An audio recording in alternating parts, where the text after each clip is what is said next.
Gente, boa noite, prazer. Para quem não me conhece, meu nome é Edilson. E é só isso que importa. Hoje a gente vai falar um pouquinho sobre prudência. E para falar sobre prudência, eu queria contar uma história bem imprudente que aconteceu algum tempo atrás. No início da minha conversão, logo depois da minha conversão, um amigo estava indo pregar numa conferência para jovens, uns 400 jovens, lá em Pernambuco. E aí ele falou: você quer ir comigo? Eu falei: quero. Ia pregar um cara do Rio, ele e uma outra pessoa. E aí, quando eu estou no carro com ele, ele fala: meu irmão, o cara é do Rio de Janeiro que ia pregar na conferência, estava no cartaz lá, eu vi o cartaz, falei: pô, que massa. Ele: não vai, eu vou falar pro pessoal para tu pregar no lugar dele. Gente, era um novo convertido. Eu falei: eu vou na hora. Beleza, né? Chegou lá, ele me apresentou para a liderança dessa conferência. E eu não sei quem foi mais doido, o meu amigo em me convidar para pregar nessa conferência, a liderança dessa conferência por aceitar eu sem saber quem eu era, ou eu por aceitar sendo novo convertido e sem saber ao certo o que eu ia ter que falar lá. E aí fui. Beleza, ele pregou no primeiro dia, né? Ele abriu. Foi num ginásio, ginásio aberto, só a cobertura do lado aberto, então tinha muito vento. Pregou o primeiro dia, foi uma bênção, e o pessoal lá animado. Pá. No outro dia de manhã, quem foi? Eu, né? E aí, na hora que eu subo no púlpito que eles montaram assim, eu ia falar sobre oração. Eu nunca tinha preparado um sermão na minha vida antes. E aí, de repente, quando eu subo assim, e olha um monte de jovens, vocês não têm ideia do que aconteceu. Parei. Eu entrei em estado de choque. E eu fiquei... E ficava olhando. E as pernas tremiam. Eu falei: meu Deus do céu, o que eu faço agora? Eu tinha algumas anotações em 9 papéis, em 9 folhas, e não era um sermão organizado. E aí eu fiquei: meu Deus do céu, e agora? E aí falei pro pessoal que ia conversar sobre oração. Vou balançar um pouco aqui, senão vai cair essa água aqui. Ia falar sobre oração, e daqui a pouco, quando eu menos espero, um vento bate, e aí as folhas que estavam em cima de um púlpito improvisado lá voam.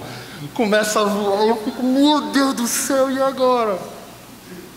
Aí o pessoal ficou olhando para mim, eu fiquei olhando para o pessoal. Aí eu falei: igreja! Um monte de jovens no local aberto. Igreja, aplauda o Senhor, igreja! E a galera ficou olhando para mim, eu falei: o que esse cara está fazendo? Eles ficaram: aplauda o Senhor, igreja! E aí eles começaram. E eles. Aí quando eles começaram a bater mesmo, aí tava aquela zoada toda, eu comecei a catar os papéis. Tava catando os papéis, catando. E enquanto eu tava catando, eu falava: Senhor, me socorre, juro. Eu fiz essa oração, eu falei: Deus, o que eu faço agora? Meu Deus do céu, eu tô perdido, o que eu faço agora? E aí, quando eles estão batendo palma, eu peguei todos os papéis, aí eu olhei para ele e falei: se é para Jesus, bate mais alto. E ele...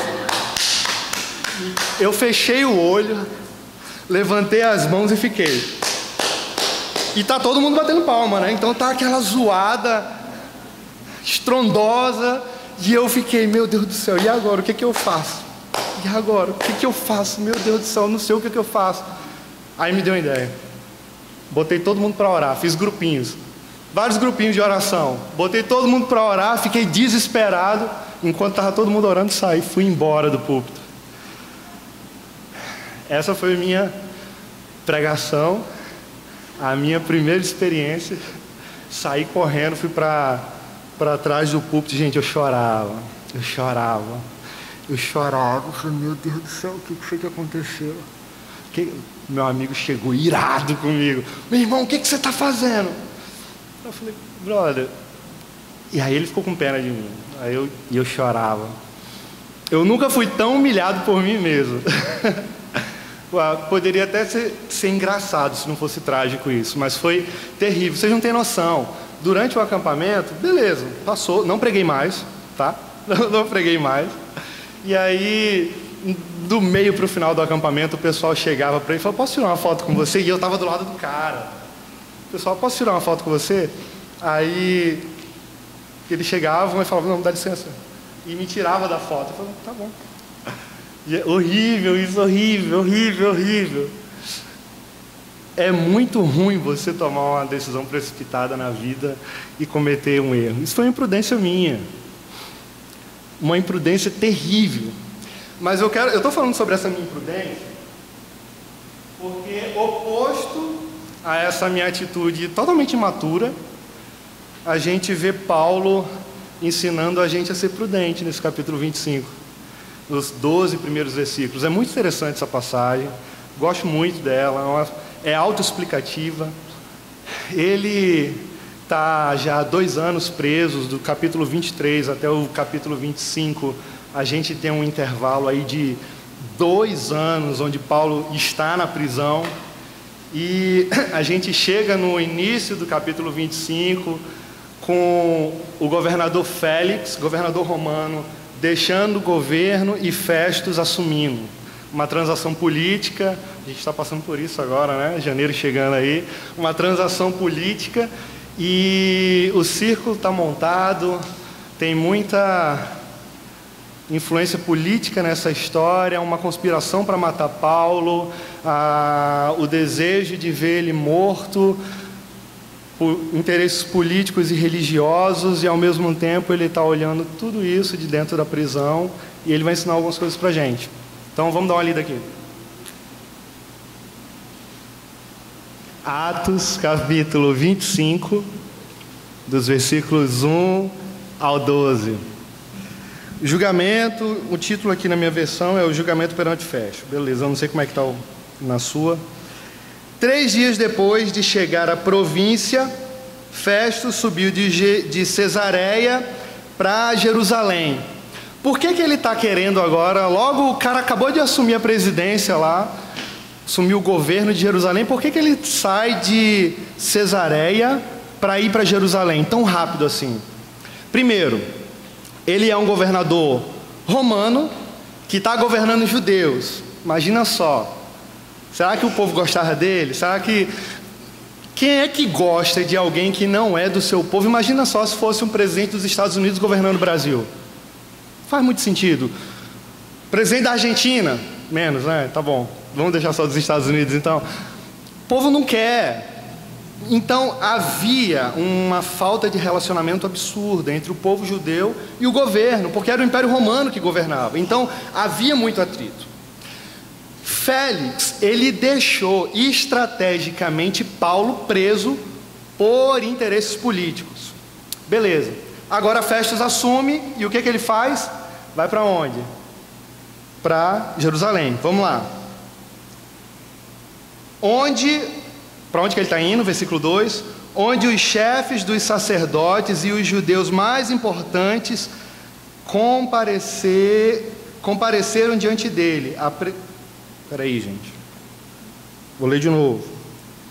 3 dias depois de chegar à província, Festus subiu de Cesareia para Jerusalém, onde os chefes, ele foi se encontrar com esses chefes do Sinédrio, onde os chefes dos sacerdotes e os judeus mais importantes compareceram diante dele, apresentando as acusações contra Paulo. A pauta da viagem dele era justamente a situação do prisioneiro romano, judeu de cidadania romana, Paulo. Então o cara está indo, a primeira coisa que o cara vai fazer é tentar resolver um pepino que já deixaram na mão dele para assumir. Bolsonaro tem alguns aí para os próximos 4 anos. Esse aqui é o primeiro, de Festus. E aí, o versículo 3 diz assim: pediram a Festo o favor de transferir Paulo para Jerusalém, contra os interesses do próprio Paulo. Paulo não está nem sabendo disso. Pois estavam preparando uma emboscada para matá-lo no caminho. Já fazia 2 anos que Paulo estava preso e mesmo assim não foi suficiente para aplacar a ira dos judeus. Antes, eram os judeus mais simples que desejavam matar Paulo. Agora não é somente esse grupo de judeus, é toda a high society da teologia de Jerusalém desejando matar o apóstolo Paulo. Antes, essa conspiração, ela era por debaixo dos panos. Antes, o desejo de matar Paulo estava debaixo, subterrâneo, de forma camuflada. Agora, é um desejo escancarado que a alta conspiração da teologia antiga queria, que era justamente matar Paulo. E aí, a gente percebe o que eles dizem. Vamos lá, versículo 4. Festo respondeu: os caras já estão querendo levar Paulo para lá, e Festo percebe que o problema é sério, dor de cabeça ele vai ter, e ele fala: gente, eu acabei de assumir o governo, olha só. Festo respondeu: Paulo está preso em Cesareia, eu mesmo vou voltar para lá em breve. Desçam comigo alguns dos seus líderes e apresentem ali as acusações que tem contra esse homem. Se realmente ele fez algo de errado. Ele está falando: gente, eu não estou querendo arrumar problema. Se vocês querem acusar ele, 2 anos se passaram, ele está preso, eu acabei de assumir o governo, primeira coisa que vocês querem é trazer ele para cá, e o tumulto vai ser muito grande, porque o nome de Paulo, ele não era somente conhecido em Roma, mas em toda Israel antiga, pelo fariseu que ele era, da alta classe farisaica, discípulo de Gamaliel, que todo mundo sabe. Gamaliel, que foi neto de um dos rabinos mais famosos da Israel antiga, que era o rabino Hilel. Todo mundo conhecia o apóstolo Paulo pela sua teologia, pela sua filosofia, pela sua cultura, porque ele era um homem influente em todas as áreas, não somente na teologia. Uma das maiores provas da sua influência na própria retórica e argumentação é quando ele está no Areópago, em Atenas, e ele começa a conversar com os filósofos, com os estoicos, os epicureus, e ele estrategicamente encontra elementos do contexto filosófico para mostrar o evangelho que eles não conheciam, e ele procura uma ponte de alcance que ele encontra lá no meio do Areópago, que estava lá um altar ao Deus desconhecido, e através daquela ponte ele começa a dialogar com aquela high society do pensar. Ele era muito conhecido, respeitado por todos. E aí Festo olha e fala: pô, vocês estão querendo que eu traga ele para cá? Eu acabei de assumir. Se vocês querem acusar ele, vão para lá. Se ele fez algo de errado, vocês vão ter que provar. Beleza. Tendo passado com eles 8 a 10 dias, desceu para Cesareia, está voltando. E no dia seguinte, o que ele fez? Convocou a assembleia. Ele falou: bom, o povo está voltando comigo, então eles estão querendo mesmo acusar Paulo, né? Então vamos lá. Não tem como fugir desse pepino não, vamos lá. Convocou o tribunal e ordenou que Paulo fosse trazido perante ele. Tá bom, versículo 7. Quando Paulo apareceu, os judeus que tinham chegado de Jerusalém, olha só, tá vendo? Se aglomeraram ao redor. Paulo, ele tinha uma influência, fazendo contra ele muitas e graves acusações que não podiam provar. Os caras, mais uma vez, estão levantando uma conspiração morta há 2 anos, porque ninguém teve como comprovar, e mais uma vez o texto diz: eles não tiveram como provar. Paulo, vendo tudo isso, ele precisa se posicionar também. Não tem um advogado de defesa, a não ser ele mesmo, e o seu senhor, como seu próprio advogado, agindo em sua defesa, mas agora ele se posiciona no versículo 8. Olha o que ele diz. Então Paulo fez sua defesa: nada disso fiz de errado contra a lei dos judeus, contra o templo ou contra César. Quais eram as acusações que esses sacerdotes estavam fazendo contra Paulo? Ele está dizendo aqui: nada fiz de errado contra a lei dos judeus, A lei que antes Paulo pregava ortodoxamente, a lei ortodoxa, antes de ter sido alcançado pelo Senhor, agora ele continuava pregando essa lei, mas numa perspectiva renovada pelos olhos da fé, por entender que Jesus é o Messias. E ele diz: eu não fiz nada contra a lei. E esses sacerdotes estão querendo incriminar Paulo por estar pregando erradamente a lei. Eu não fiz nada de errado contra ela. Também não fiz nada contra o templo. O templo era o símbolo de adoração do Senhor em todo o Velho Testamento, e até esse momento as pessoas iam para o templo para adorar. Ele está dizendo: nada fiz contra a lei, que eu mesmo a sirvo, vivo e prego, e muito menos contra o templo, que é o símbolo de adoração ao Senhor. Não fiz nada disso. E muito menos contra o imperador. Aí ele sai de Israel e vai para Roma. Vocês estão me acusando tanto em Israel quanto em Roma também. Eu sou cidadão romano, eu jamais faria algo contra um imperador. E aí não tiveram como comprovar isso. Só que tem algo interessante acontecendo aqui. A gente não percebe se Festo, esse novo governador, ele vai agir por imaturidade ou se ele vai agir por malícia. A gente não sabe, o texto não fala isso, mas a postura dele é uma postura muito política. Preste atenção agora no posicionamento dele no versículo 9. Festo, querendo prestar um favor, olha só, um favor aos judeus, pergunta para Paulo.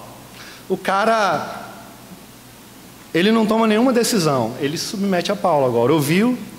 Ele sabe que Paulo está certo, só que ele sabe que os judeus estão querendo levar ele para Paulo. Ele não pode forçar Paulo a ir para Jerusalém, porque Paulo é cidadão romano. Então, por ele ser um cidadão romano, ele precisa conversar de romano para romano, e aí ele vai e fala, então. Festo, querendo prestar um favor aos judeus, perguntou para Paulo: você está disposto a ir a Jerusalém e ali ser julgado diante de mim acerca dessas acusações? Quando Paulo ouve isso, gente, ele para assim e fala: epa, ou esse cara está querendo ser um político muito bom logo no início do governo dele e não ter problemas até o fim da sua gestão, ou ele não está percebendo a arapuca que estão querendo me colocar. E aí ele vai responder no versículo 10. Paulo respondeu: estou agora diante do tribunal de César. É diante desse tribunal que eu estou, Festo, não de Jerusalém, onde devo ser julgado. Não fiz nenhum mal aos judeus. Isso aqui é muito interessante, porque ele joga a bomba nas mãos de Festo. Como bem sabes, você sabe muito bem que essas acusações são infundáveis contra mim. Você não pode fazer isso. Mas aí Paulo fala assim, ó: se de fato eu sou culpado de ter feito algo que mereça pena de morte, não me recuso a morrer. Ele não se recusa a morrer. Mas se as acusações feitas contra mim por esses judeus não são, mas se as acusações feitas contra mim por estes judeus não são verdadeiras, ninguém tem o direito de me entregar a eles. Você não pode fazer isso comigo. Você não tem esse direito. E aí ele fala: eu apelo para César. Vocês estão querendo me levar para lá, para Jerusalém. Eu não fiz nada, mas já que vocês estão querendo fazer isso, eu vou apelar para César. Algumas observações aqui, tá? É interessante isso. Paulo percebe que em meio a essa talvez malícia, ou malandragem de Festos, existe uma conspiração, uma arapuca sendo montada. Ele, conhecedor da lei, conhecendo muito bem quem eram esses sacerdotes, ele caminhou muito bem por esse meio e ele conhece as pessoas das quais estão querendo incriminá-lo. Ele percebe o cenário sendo montado e ele fala: peraí, eles não estão querendo me levar para ser julgado, não. O texto fala, eles estão querendo me matar. O texto está dizendo isso. Então, se eu for, eu vou morrer. O que me chama a atenção aqui é que Paulo poderia dizer assim: Festos, se você quer me levar para Jerusalém, ou se você quer me levar para Jerusalém para ser julgado, você pode me levar, não tem problema. Você pode me levar para onde você quiser, porque lá no capítulo 23, enquanto Paulo está no início da sua prisão, o Senhor aparece para Paulo e diz para ele que ele pregará em Roma, porque o evangelho do Senhor precisa ser levado para os gentios, e Paulo tem uma missão específica. A gente sabe que isso vai acontecer. Então ele poderia falar: vai, você quer me levar? Me leva. O que não importa o que acontecer comigo, porque Deus na sua soberania já tinha me dito, olha só, que eu vou pregar lá. Então, se você vai, o que você quiser fazer, faça, que eu sei que eu vou pregar lá. Mas ele faz isso? Ele não faz. Por que ele não faz? Isso se chama prudência. Paulo sabe que existe uma conspiração. Ele entende a soberania de Deus. E sabe o que me chama a atenção aqui? Algo muito importante para a gente, para as nossas vidas. Deus ama a gente, não é verdade? Deus se importa com a gente, Ele cuida das nossas vidas. Mas o fato de Deus proteger a nossa casa não quer dizer, por exemplo, que a gente não vai colocar uma fechadura na porta da nossa casa. O fato de você estar dirigindo um carro não quer dizer que você não possa colocar um seguro no seu carro. O fato de Deus proteger a família, proteger o casamento, não quer dizer que a gente não deva fugir da aparência do mal. O fato de nós homens, os homens são tentados pelo que ouvem, ou pelo que vem.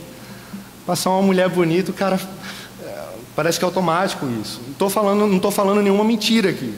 Todo mundo aqui, do mais santo ao menos santo, e aquele que está lutando para ser mais santo, todo mundo, todos os homens sofrem com isso. A gente precisa fugir da aparência do mal, a gente precisa fugir das tentações. E isso não quer dizer que Deus não se importa conosco e nos ame. Ele continua nos amando. Paulo está percebendo aqui que a sua prudência, ela gira em torno de um propósito maior. Esse é o ponto. Paulo não tinha medo de morrer. Em nenhum momento ele tem medo de morrer. A gente olha aqui em Romanos 8. Romanos 8 para cá. Romanos 8, versículo 36, como está escrito: por amor de ti enfrentamos a morte todos os dias. Nós somos considerados como ovelhas que são destinadas ao matadouro. Ele não está, quando ele está refutando aqui com Festos, ele não está pensando na morte. A morte não é um problema para ele. Ele sabe que estão desejando matar ele, mas o problema, a sua prudência não gira simplesmente em torno do fato de permanecer vivo. Não é isso. A sua prudência, ela está girando em torno de um desejo maior que ele compreende, que é pregar para os romanos e sim cumprir o propósito maior ao qual Deus colocou na sua vida. A maior prova disso está lá, 2 Timóteo, capítulo 4. Cadê?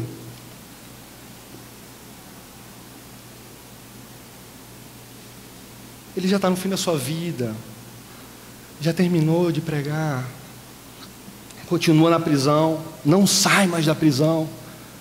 E aí ele olha para trás, olha para tudo que já tinha feito, todas as cartas que escreveu, as cartas que escreveu para os Filipenses, para os Gálatas, os conselhos que deu a Tito, enquanto ele vai pregar, aconselhando ele a evangelizar, a pregar para todo mundo. Mas para fugir, olha a prudência mais uma vez, para fugir da aparência do mal, ele fala: Tito, Não discipula as mulheres mais jovens. Orienta as mulheres mais velhas a pregar e discipular as mulheres mais novas. Paulo na prisão, mas entendendo. E aí ele está agora no finalzinho da sua vida.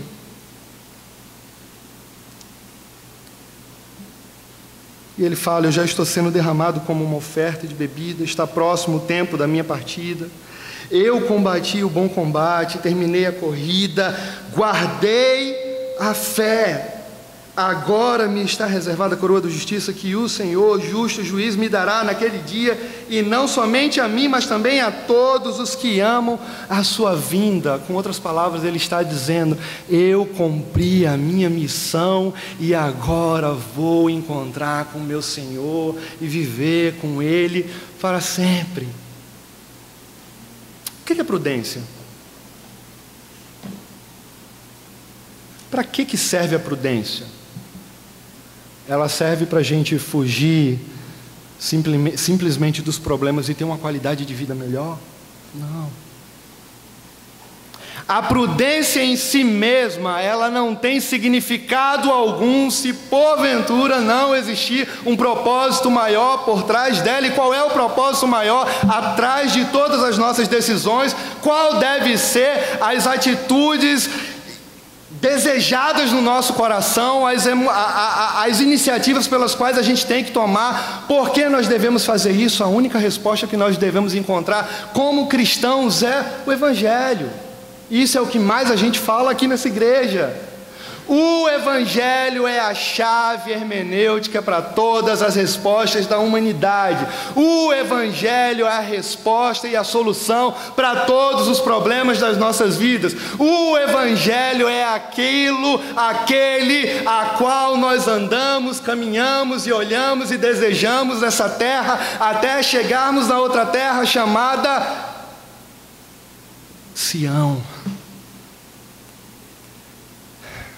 E Paulo aqui, ele age prudentemente, porque ele sabe que precisa ir para Roma, mas porque existe um propósito maior por trás de tudo aquilo que ele está vivendo nesse momento.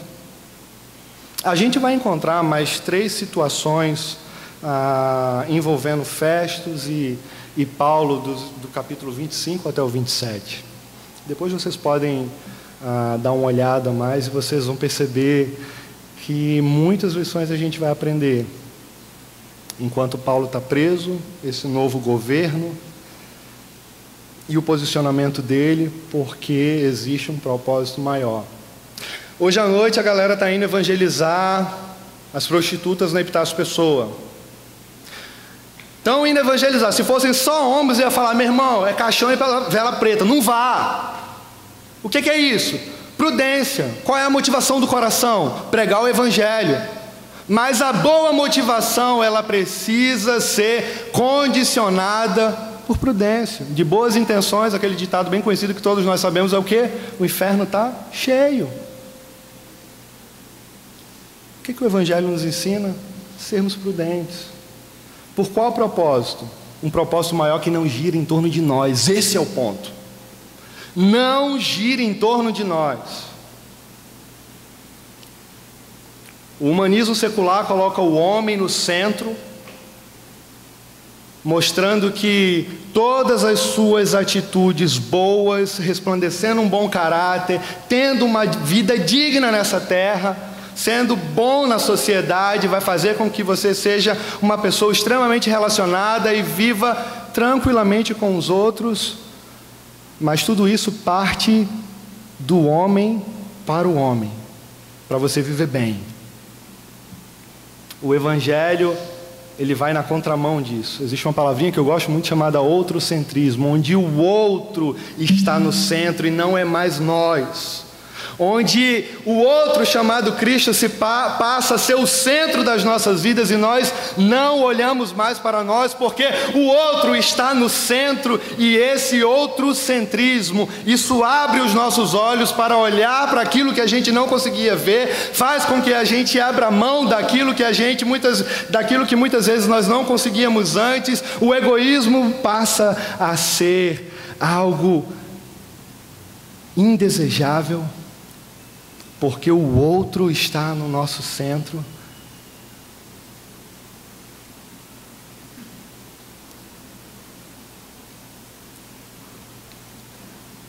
Aí eu fiquei chorando lá no final Aquele foi o pior acampamento da minha vida, gente. Pior acampamento da minha vida. E eu parei, chorava. Eu nunca fui tão humilhado por mim mesmo, né? Eu falei, nunca mais eu vou subir num púlpito. Nunca tinha subido. Ia subir a primeira vez, levei bomba. Nunca mais vou subir sem saber o que eu estou fazendo.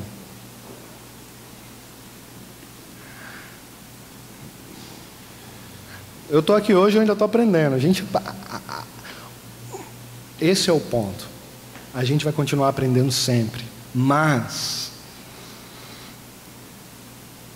com as motivações corretas e com a direção certa.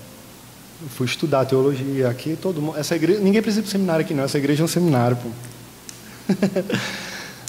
Tô brincando, mas a gente tem uma boa igreja que tem preparado pregadores, tem preparado obreiros para a sua obra.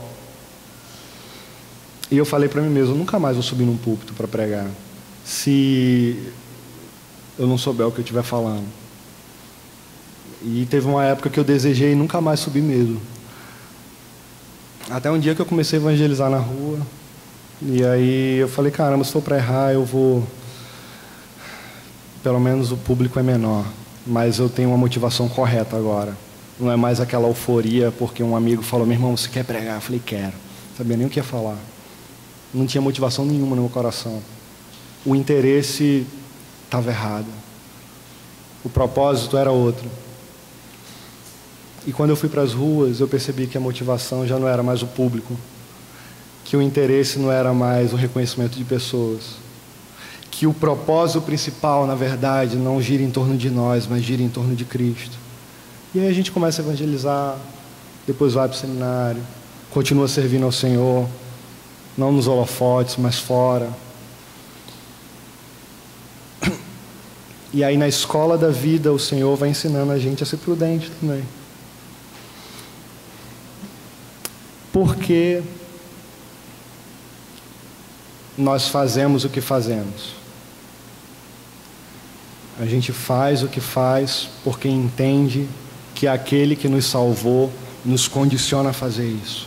E se nós fazemos, nós precisamos dar o nosso melhor para a glória de Deus. E tudo isso vai girar em torno dessa palavra, prudência. Prudência não quer dizer que você vai saber tudo. Mas prudência quer dizer que você entende que está caminhando numa direção certa, com as orientações corretas, e você sabe o que está fazendo claramente, porque no seu coração foi despertado algo que antes não existia. Por isso que Paulo, quando olha para a festa, ele fala, eu não quero morrer agora, porque eu sei para onde eu vou. Deus, na sua soberania, disse que eu vou pregar em Roma, e eu poderia até dizer, você pode me mandar para onde você quiser, que o Senhor vai me livrar. Mas ele, por entender os propósitos de Deus e saber que Ele é soberano, ele também se torna uma pessoa estratégica. E o fato dele dizer, eu apelo para César, é porque ele olhou para todo o mapa que estava montado e ele percebeu, se de fato eu apelar para César, eu também vou chegar lá em Roma mais rápido. Então, estrategicamente, para a glória de Deus e prudentemente, eu vou para lá. E aí o que ele fala no último versículo?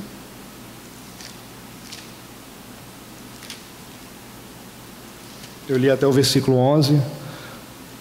Depois de ter consultado seus conselheiros, Festo declarou, você apelou para César, então para César você irá. E aí vocês podem ler depois Deus conduzindo a sua história e a missão sendo continuada lá em Roma. Senhor, obrigado, Deus, por essa palavra, obrigado por essa reflexão. Tu és soberano sobre as nossas vidas, nós somos pecadores, falhos, cheios de defeitos, mas eu te peço, Senhor, nos ensina a sermos prudentes, nos ensina a olhar para Ti, nos faz desejar a Ti e nos ensina a errar menos, nos ensina a olhar mais para Ti, porque a resposta para todos os conflitos, as respostas para todos os desafios, elas estão em Ti. E Tu, Senhor, é o nosso mestre por excelência. Paulo, Senhor, cumpriu a sua missão para a glória do Teu nome.